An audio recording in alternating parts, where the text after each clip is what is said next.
हिमाचल प्रदेश को तो fully literate state का दर्जा दे दिया गया है, फिर लिटरेट स्टेट हिमाचल, ठीक है।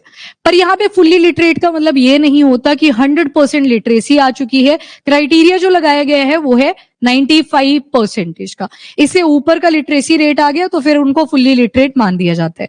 अब ध्यान से सुनना इसको, पहले तो लिटरेट और जो फुल्ली लिटरेट है इन दोनों शब्दों के बीच में हम डिफरेंस देखेंगे कि कब लिटरेट बोलेंगे, कब इसको फुल्ली लिटरेट बोलेंगे। तो आई थिंक फुल्ली लिटरेट का कॉन्सेप्ट आपको क्लियर है। अब जब 95% से ज्यादा या 95% तक का आप टारगेट अटेन कर लेते हो लिटरेसी के अंदर, तब क्या बोला जाता है आपको? Fully literate. इससे पहले मिजोरम को दिया गया है, गोवा को दिया गया है, त्रिपुरा को दिया गया है। क्यों उनके लद्दाख को दिया गया है? क्यों बोला गया बार बार? बिकॉज इन्होंने 95% से ऊपर का परसेंटेज अटेन कर लिया है। पर जब आप literacy rate as per census 2011 देखोगे तो फिर क्राइटेरिया थोड़ा सा डिफरेंट आपको मिलेगा। यहाँ पे आप देख लेते हैं कि फुल्ली लिटरेट स्टेट इंडिया के अंदर जो है उनको किन किन बेसिस पे बोला गया है। अभी के लिए जो लिटरेसी रेट हिमाचल का आप देखोगे वो 99.3% गवर्नमेंट की तरफ से अनाउंस कर दिया गया है। यहाँ पे एक प्रोग्राम के बारे में लिखा है उल्लास।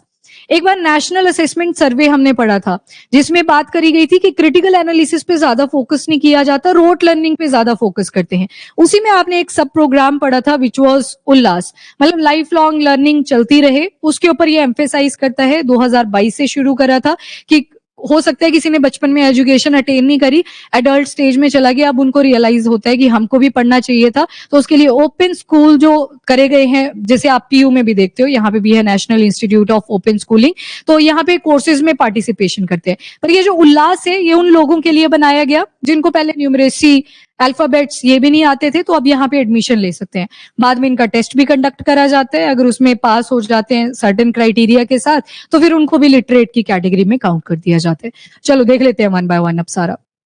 और भी बहुत सारी स्टेट्स हैं जो फुल्ली लिटरेट की कैटेगरी में आती हैं, मैंने आपको बता भी दी। गोवा है, लद्दाख है, मतलब स्टेट और यूटी दोनों आगे, मिजोरम है, देन त्रिपुरा है, तो ये आगे। और एक, हाँ नहीं, केरला की बात नहीं यहाँ पे करी गई है, सिर्फ अभी के 2025 में आपको टोटल 5 ही मिलेंगी इंक्लूडिंग हिमाचल प्रदेश।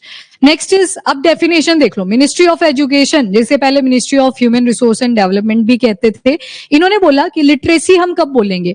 जब किसी पर्सन में, बच्चा हो सकता है, एडल्ट हो सकता है, रीड, राइट और कॉम्प्रीहेंशन को कंप्यूट करने की और स्किल्स जैसे डिजिटल और फाइनेंशियल लिटरेसी, कैलेंडर पढ़ना आ जाए, क्लॉक को स्टडी करना आ जाएगी, टाइम कैसे देखते हैं, आजकल तो डिजिटल वॉचेस आ गई हैं, उसमें 10.25 उस पर डायरेक्ट ही पता चल जाता है। पर पहले आपको याद होगा ऐसे सर्कल बनवाया जाता था, सेंटर लगवाया जाता था, पहले सबसे 3 और जो 9 होता था उसको लर्न करवाते थे, फिर 12 और 6, फिर इसी के बीच में आपने लिखने हैं, वो सारी चीजें इसमें चेक करी जाती है। ये जो कैलेंडर और क्लॉक का प्रोविजन है ये भी इसमें ऐड करा गया है, आगे एक फ्लंट आप पढ़ोगे उसमें ये एडेड है, ठीक है। और जो स्टेट और यूटी है उनको फुल्ली लिटरेट कब बोलेंगे? जब ये ऊपर वाला क्राइटेरिया 95% अचीव हो जाएगा। पहले जो टर्म आएगी वो लिटरेट है, जिसमें आपने देखा कि पर्सन के अंदर रीड, राइट, कॉम्प्रीहेंशन की कैपेबिलिटी आई, और उसको क्या डिजिटल लिटरेसी है, मतलब आज के टाइम पे ऑनलाइन ट्रांजैक्शन का काम चल रखा है, तो 7 साल से ऊपर की उम्र में क्या वो ठीक से ट्रांजैक्शन कर पा रहे हैं, एटीएम कार्ड को यूज कर पा रहे हैं, वो सारी चीजें यहाँ पे स्टडी करवाई जाती हैं। और ये जो फाइनेंशियल लिटरेसी है ये इंपॉर्टेंट है। डिजिटल लिटरेसी आपने एक वर्ड सुना होगा, अगर आज के टाइम पे किसी को टेक्नोलॉजिकल यूज नहीं आता है, जरा भी नहीं, तो उसको इस केस में फिर इलिटरेट माना जाता है। तो ये सारी लिटरेसी इसमें इंक्लूड करी गई है। पर लिटरेट के बाद जो term I that is fully literate. इसका मतलब है अब जो ऊपर वाली कैटेगरी आपने पढ़ी इसमें 95% का टारगेट अचीव कर लिया हुआ, फिर जाके टारगेट लगता है that is off fully literate. अब ये जो डेफिनेशन है इसको अगस्त 2023 में मिनिस्ट्री ऑफ एजुकेशन ने बताया था। क्यों बताया? क्योंकि एक नया प्रोग्राम शुरू करा जिसका नाम है उल्लास, और इसको 2022 में इंप्लीमेंट करा था ताकि जो एडल्ट की एजुकेशन है, जिनकी उम्र 15 एक्सीड कर चुकी है, उनको भी एजुकेशन प्रोवाइड करी जा सके। तो उल्लास प्रोग्राम इंपॉर्टेंट है। और इसी के साथ यूनाइटेड नेशन का जो सस्टेनेबल डेवलपमेंट गोल नंबर 4 जिसमें क्वालिटी एजुकेशन की बात करी है, एंड देन एसडीजी नंबर 5 जिसमें इक्वालिटी, जेंडर इक्वालिटी की बात करी गई है, उसको भी इंश्योर करा जा सके। क्योंकि अभी देखा गया था कि ज्यादातर जो एडमिशंस 15 की उम्र के बाद आई थी उसमें फीमेल्स ही थी, अगेन वल्नरेबल सेक्शन। उसके बाद उल्लास प्रोग्राम क्या है, तो understanding life long learning for all in society, ये नेशनल एडल्ट एजुकेशन इनिशिएटिव लिया गया था। ऐसे लोग जिनकी उम्र 15 से ऊपर की है वो इसमें पार्टिसिपेट कर सकते हैं।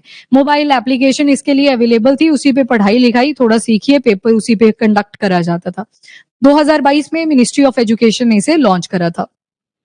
जिन्होंने किसी रीजन की वजह से अपनी स्कूलिंग को मिस कर दिया था और अब वो रीड करना चाहते हैं, राइट करना चाहते हैं, न्यूमेरिकल वैल्यूज को अंडरस्टैंड करना चाहते हैं, डिजिटल स्किल अपडेट लेना चाहते हैं, फाइनेंशियल लिटरेसी चाहते हैं, उनको सभी को उल्लास के अंदर इंक्लूड कर लिया गया।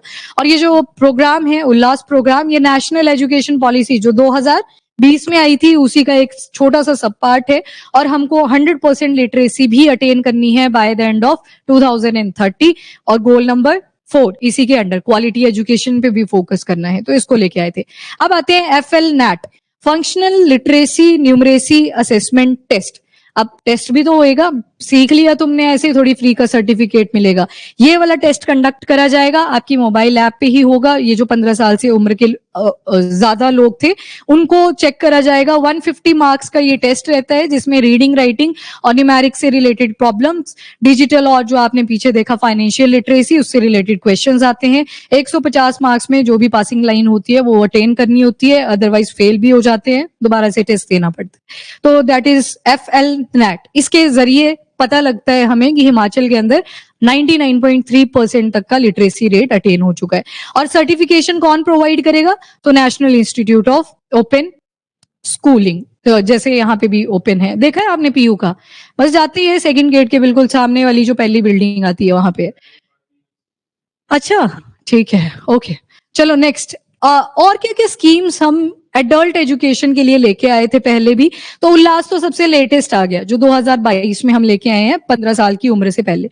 इससे पहले 1960s टू 1970s अगर जाओगे तो सेंटर और बहुत सारी स्टेट्स थी जिन्होंने टारगेट किया था फार्मर्स को और जो विमेन थी किनको हम एजुकेशन प्रोवाइड करेंगे। सभी ने इंडिविजुअली टारगेट करा था, अपनी अपनी स्कीम्स लेके आए थे। फिर नेशनल एडल्ट एजुकेशन प्रोग्राम एक चलाया गया, ये 1978 में चलाया गया था कि जो इलिटरेसी है उसको हमने एलिमिनेट करना है, स्पेशली कौन से ग्रुप में, जो हमारा युवा ग्रुप भी है 15 से 35, यहाँ पे 35 कम लिखा हुआ है पर 15 से 35 का जो एज ग्रुप है उनके लिए लाया गया था।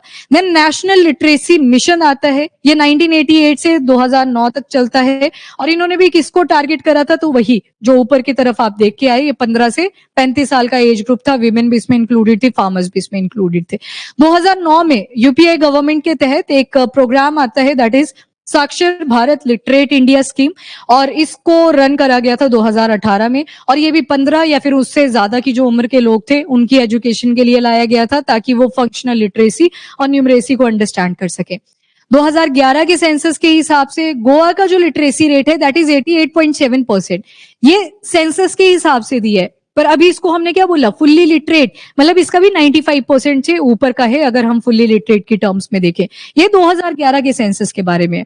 अभी जो सेंसस आने वाला है वो 2027 का बोला गया है। कुछ चीजें 2026 में शुरू हो जाएंगी, जैसे जियो टैगिंग के बारे में अगर आपने कोई आर्टिकल देखा हो, घरों की भी जियो टैगिंग कर दी जाएगी। जीपीएस पे आपको दिखाई देगा कि जैसे वासु का घर है तो उसके ऊपर नाम पॉपअप कर जाएगा वासु का घर, वैसे ही प्रेरणा का घर है प्रेरणा का घर, ऐसे नाम पॉपअप करेंगे ताकि डुप्लीकेसी ना हो, बार बार हाउसिंग की काउंटिंग ना हो जाए। सभी के घरों पे आएगा, कहीं उम्मीद रख रहे थे हमारा भी नाम ले लो, किसी को है तो नहीं ऐसे, ठीक है ठीक है। उसके बाद हिमाचल प्रदेश का अगर लिटरेसी रेट देखोगे एज पर 2011 जो सेंसस हुआ था लास्ट टाइम, तो वो 82.8% था। मिजोरम को अगर देखोगे तो 91.3%, त्रिपुरा को देखेंगे तो 87.2%। पर फुल्ली लिटरेट के हिसाब से अब इनका जो स्टैंडर्ड आ चुका है वो 95% से ज्यादा का है, ये 2011 के, तो इसको कंपेयर करा है यहाँ पे। अब जो लिटरेसी है इंडिया के अंदर आज तक कैसे मेजर करी गई, तो आज के टाइम पे 7 साल को भी बेस रखा गया है, 15 साल को भी बेस रखा गया है। मेनली एम्फेसाइज करा गया है सेपरेट एजुकेशन ऑफ मेल्स और साथ में फीमेल्स। जैसे यहाँ पे एक डेटा है कि लिटरेसी रेट अगर देखोगे तो 64.6% विमेन के लिए है, पर मेन के लिए अगर देखोगे तो दैट इज 80.9%। दोनों जेंडर्स को सेपरेट करके यहाँ पे काउंट करा गया है। ये 2011 का जो सेंसस हुआ था उसके तहत है। उम्र अगर देखोगे तो अगेन 15 एज आ गई और उससे ज्यादा की आएगी, यहाँ पे भी वही वाला ग्रुप आ गया। तो उसके हिसाब से टोटल अगर देखोगे, अब यहाँ पे जेंडर इक्वालिटी के बेसिस पे दिया है 69.3% लिटरेसी रेट आपको मिलेगा।